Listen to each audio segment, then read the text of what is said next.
दोस्तों, मथुरा में टेंशन्स बढ़ने वाले हैं। इलाहाबाद हाई कोर्ट ने ईदगाह मस्जिद के सर्वे के लिए कमेटी नियुक्त कर दी है।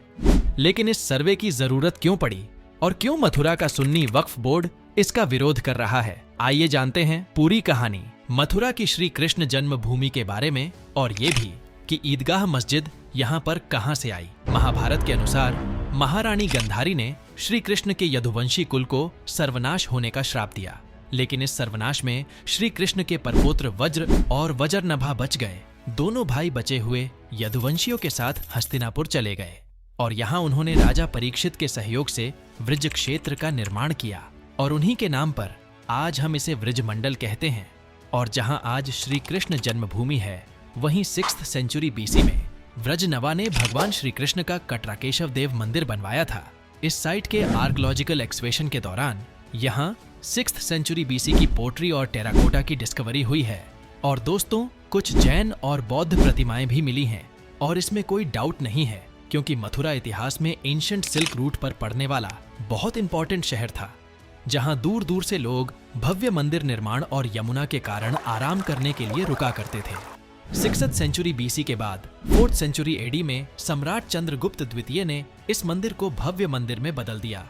इस निर्माण के पूरे 500 सालों तक यह केशव देव मंदिर अडिग रहा, लेकिन अब हालात बदल रहे थे और इतिहासकारों के हिसाब से इस पर सबसे पहला हमला सन 1000 में अफगान रूलर महमूद गजनी ने किया था। गजनी मंदिर की भव्यता को देखकर पगला सा गया था। गजनी का ही एक दरबारी जो इतिहासकार भी था, उसने अपनी किताब किताबे यामिनी में यह सब मेंशन किया है।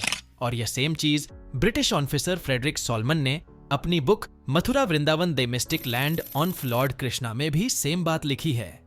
इसके बाद कन्नौज के एक जागीरदार ने यहाँ सन 1150 में भगवान विष्णु का एक भव्य मंदिर बनाया, लेकिन मुस्लिम शासन अब दिल्ली पर जम गया था और 1489 में निजाम खान सिकंदर लोदी ने इस विष्णुदेव मंदिर को तुड़वा दिया और हिंदुओं पर जजिया टैक्स फिर से लगा दिया। लोदी डायनेस्टी ज्यादा टाइम तक नहीं चली और 1618 में राजा वीर सिंह बुंदेला ने इस मंदिर को रिनोवेट करवाया।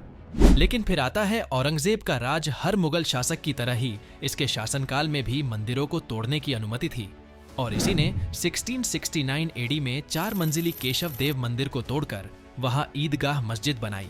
और जब दिल्ली से आगरा वो जाता था, तब इसी मस्जिद में नमाज अदा करता था। और इन सब बातों का जिक्र आपको मासिर आलमगीरी किताब में मिलेगा। फिर 1770 में जब मराठों ने मुगलों को हराया, तब फिर से मराठों ने केशव देव मंदिर को बना दिया, लेकिन उन्होंने मस्जिद को नहीं तोड़ा। फिर 1803 में अंग्रेजी सरकार ने छल से मराठों को हरा दिया और ब्रिटिशर से इस लैंड को वाराणसी के राजा पटनी मल ने खरीद लिया था। फिर 1943 में यह जमीन मदन मोहन मालवीय और गोस्वामी गणेश दत्त को सौंप दी गई और इसकी पेमेंट की थी जुगल किशोर बिरला ने।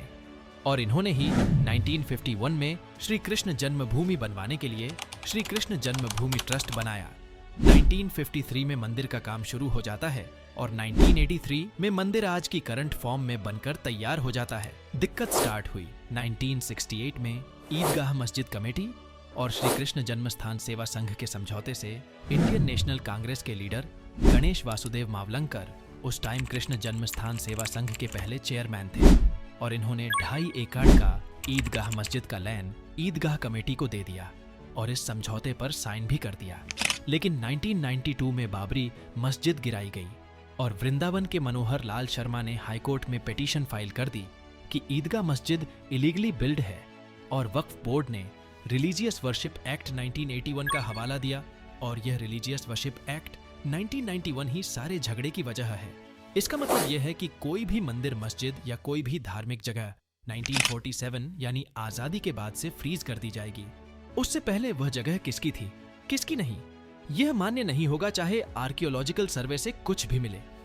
दोस्तों, अब अगर इतिहास के फैक्ट्स को देखें तो कोई अंधा भी ईदगाह मस्जिद की दीवार छूकर बता देगा कि वहां मंदिर था। लेकिन सुन्नी वक्फ बोर्ड 1968 में हुए इस समझौते का हवाला देकर ही हाई कोर्ट में लड़ाई लड़ रहे हैं। दोस्तों, इन सब पर आपकी क्या राय है? एक सभ्य समाज की तरह कमेंट्स में जरूर बताएं।